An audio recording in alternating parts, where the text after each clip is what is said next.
Naitala ng Philippine Drug Enforcement Agency Region 7 ang mas mataas na pagkakasamsam ng ilegal na droga ngayong taon na ito dito sa Cebu kumpara noong nakarang taon alinsunod sa patuloy na kampanya laban sa ilegal na droga. Batay sa datos ng PDEA 7, tumaas ng halos 50% ang bilang ng mga ilegal na droga mula Enero hanggang Hulyo 2025 kumpara noong 2024. Sa ibinahaging reaksyon ni PDEA 7 Investigation Agent 3, John Quaizon, sa katatapos lang na ika-4 na sona ni President Ferdinand Marcos Jr. na tila nagbabalikan ang mga pusher kaya't patuloy ang operasyon ng mga otoridad laban sa mga drug dealers.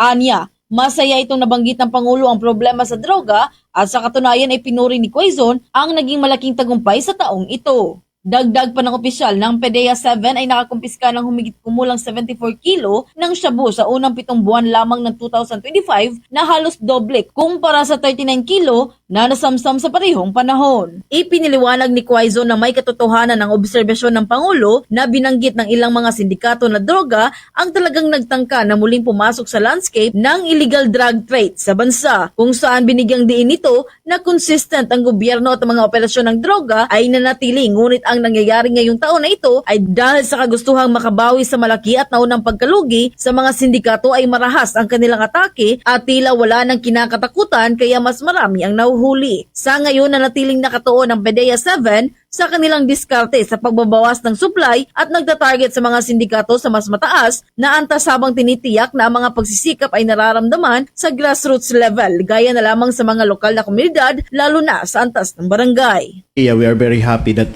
the president recognizes the drug problem, and in fact he praises the big accomplishment compared to the previous, di ba, the same quarter, January to semester pala, January to July 2025 and 2024. This consistent with our data from 2024.